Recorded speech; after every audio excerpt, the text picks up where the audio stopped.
Good afternoon, and this is Module 1 for EDL880, and of course my name is Michael Graham, and we're going to walk you through the resources and give a critical reflection on Hazel Middle School today. So, to get us started, a little bit about me. I am originally from Hazel. I am pictured there in the bright green as I play goalkeeper still actively. My life is pretty revolved around soccer and those kind of things. I teach at Hazel Middle School and head soccer coach at our opposition school, Hazel West. Graduated Bethel College with a history degree and education degree from Wichita State. Like I said, still actively play. We do about 2 to 3 tournaments a year. I'm leaving at the end of the month to go up to Omaha and play in an indoor tournament this week, next month. A little bit more about me. I am married, father of 3 human children. They're pictured on my right, above my head. And yes, that is a blue and red colored mullet. I do have it pulled back right now currently, but I do still have the mullet. My 3 human children are Emma on the right, Luke in the middle, and Chase there on the left in the bright green. I have several animals. We have 6 cats, 3 dogs. I still have my oldest dog, Pele, that we just lost her recently. Still can't have the heart to pull her off the slides. But we have Philo. We have our 2 St. Bernards in Bella and Chewbacca. We have our cats, Karma, Cookie, Oreo, Eden, and Squirrely Dan and Dairy, as well as 2 guinea pigs and a 40-gallon fish tank. So, on to the critical analysis section. Yes, that is the Argentina flag. I am, like I said, soccer obsessed. So, positive school culture. Now, this, of course, deals with any sort of culture in which students feel positive about the building. School culture can sometimes be an afterthought. It's basically, though, the key linchpin, I feel, in a successful school. It has to have a positive school culture. I did just get done with a building here at HMS with a staff change that we did have a very negative school culture.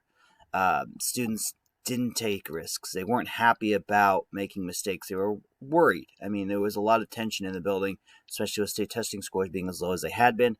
Now we've had a new principal come in, a new school leader. They've motivated positive change, and they've created an atmosphere where we as teachers feel empowered and students feel valued. So in short, all the articles in this contained this basic stress and importance on creating an environment in which students feel safe and welcome. I feel that we do a really good job here in our building, and I'll talk more about that in our slides when we talk about the Capturing Guitars program. Inclusive and supportive schools culture.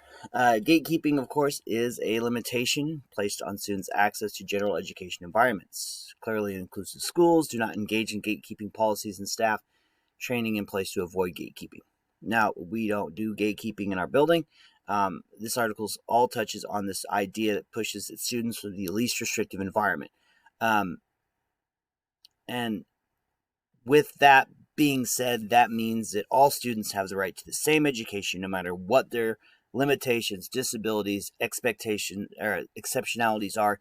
So the kid that you have in gifted classroom who is 100 plus, like 150 IQ, super smart, very intelligent, very hands-on, can do pretty much anything you have and ask them to do. They are taught and have the same access to everything that they need as the student who may have an intellectual disability due to birth defects or anything else like that. So it gets to that point where everybody has access to everything that they need. Equitable school culture. School culture of equity is one where educators create a classroom and school system where excellence is achieved for every student, no matter who that student is and where that student comes from. This idea of equitable school culture is it doesn't matter where you're from, who your parents are, what your background is, what you go home to at night. All of those things in the school building itself, everyone is created equal, I guess is the best way to put it. And everybody has access to the same things inside the building. I mean, most schools really strive to be an equitable school. Now, once they leave the building, how equitable things are really depends upon how much outreach that school does. And it talks about those in the article. When schools are mindful and deliberate about creating equitable culture, they are better prepared to support their students and everyone in the building. Okay, we all know as teachers, we all need help from time to time. Those things happen. So what a lot of these articles focus on is a divide among the races and this idea that everybody in there has a safe space to learn and they have access to as much as they can to limit the digital divide that exists between low SES and high SES students. So, responsive school culture. Schools can move from traditional parental engagement to cultural responsible family engagement plans to basically get parents involved more. These changes in student demographics across the nation create a need for educators who can effectively meet the needs of an ever-growing diverse student population. We all see it. People are spreading out. People are moving. East Coast and West Coast are starting to empty out. We have massive population booms in states like Idaho, Colorado, from people moving out of New York and California and things like that. So there's previously communities that have been very monochromatic, I guess would be the best way to put it. I don't know if that's really even the best term. But a lack of difference in demographics to now a massively diverse population in which a lot of the educators that have been in the buildings for 15 to 20 years aren't prepared for. So that's where this responsive school culture comes in, where you need to have these learning environments that are built for and by the students that help them be successful. Letting these kids have a semblance in their education. I use the example here of North High School here in Wichita. They have been the Redskins for as long as I can remember, and recently put in this year that they are now dropping the Redskins name. They're the last school in the building to be a last school in the area, really, I think, to respond to this social pressure to drop these kind of names like the Washington football team did and adopt a new Red Hawks culturally responsive nickname. Now, there's a whole lot of backstory on that, and there's lots of people that say that's not really culturally responsive, but that's another argument for another day and another assignment. All right, so now looking at Hazel Middle School, where I teach, where I spend most of my time, probably way too much of my time.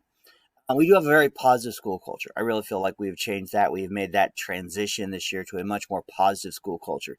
A lot of the ways we do that, we have a Hawk of the Week celebration where each staff member, well, not each staff member, each section.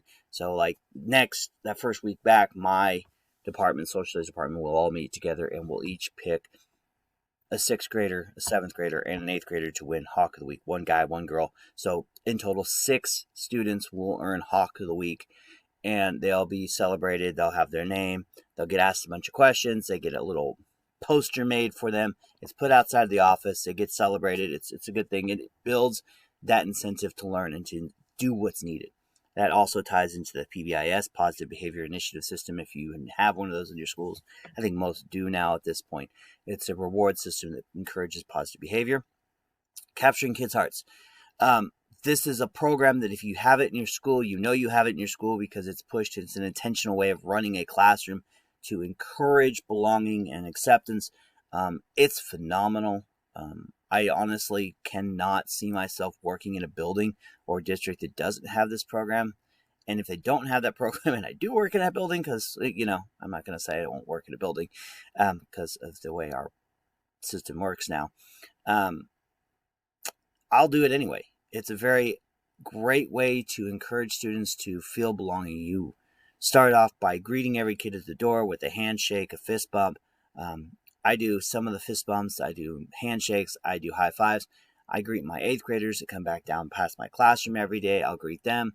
And there's kids that I have special handshakes with, different things, just a way to make those kids feel special. And like, I see you, I hear you, you're in my classroom, I'm happy to see you. And allows me to kind of gauge my students as they come in. I've seen so many kids come in my classroom that are having a bad day, and it allows me to pull them away and have those conversations with them to help them feel seen, I guess. Inclusive school culture, and there's a lot more to capturing kids' hearts. I could do a whole 15-minute presentation on it, but we don't have the time. Inclusive school culture, multicultural staff. We have full inclusion for 85% of our student population. With inclusive school culture, this is one of those areas where I kind of didn't really see the research being functional in my building. To be bluntly honest with you, a lot of the research that we see is from people that haven't been in the classroom in 15 to 20 years. They just don't understand some of the things that we need. To be fair, I struggled with this because Hazel is not a town. We have a vast difference in our student body. Very white, Christian, European background. in terms of our exceptionalities, we have three separate self-contained classrooms in my building. Some kids get out every once in a while for one or two classes. Pretty much all of them at least come to my classroom, because I do have a very inclusive inclusive classroom. But for a lot of these kids, they need their math, they need their reading in those classrooms because of the levels that they're at and the exceptionalities they have. So to have all of those students be in every single classroom with all of their same age peers is not exactly beneficial and not in the best interest of the children. Now, equitable and responsive culture. We do have one-to-one devices for every student, K through 12. We have an internet outreach program for any student that needs it. They can apply for a form. Their parents can fill it out. It's based on need and desire, so that any student and parent or parent who cannot provide internet access in their home, we do have a free outreach program where we provide, it's not great internet, but it is still internet for scholarly purposes. You can't stream Netflix and Disney Plus on it. You can't game. You can't play Call of Duty on it, but you can still access the internet for research purposes. Lastly, class size. We try and keep every class in our district, in our building, 16 to 22 class sizes for our middle school and area. Now, we do differ in that terms of our buildings, but that's neither here nor there. And responsive culture. Capturing kids' hearts, of course, I talked a little bit about this already. Our building demographics dictate that we just don't deal in this area very much. We don't have to be responsive. A lot of the times, capturing kids' hearts is actually a program that is proactive. You get ahead of a lot of these problems. And in my time here at FSU, Fort Hays State, I've used some of these practices in my social studies classroom. I make sure and open minds about other cultures, as well as shutting down any mocking of other cultures. I try and be as culturally sensitive as possible. All right, so question to discuss: how does your culture at your school compare or contrast to what you've learned from our research? Like I said, we have similar positive school culture, as the research shows. However, we do fall short in areas of cultural responsiveness. And then when looking at classroom equity in our building, we fall short due to lack of funds for our teachers, as well as a big divide between the two middle school in districts in my classroom. My largest classroom is 26 kids. Okay, the largest class size for the seventh grade teachers that teach at Hazel West is 20.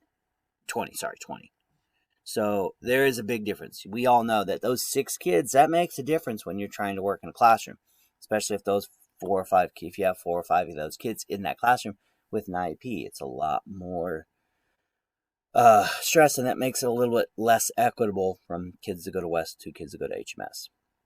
Now, how do these cultures support educational success as well-being for students and adults at your school?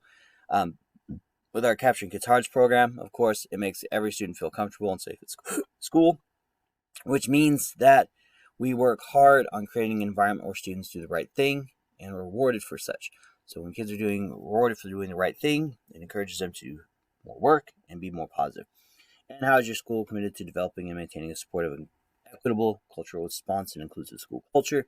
We train all our new staffs in these programs every single year. At the start of every year, we send everybody to refresher courses as needed.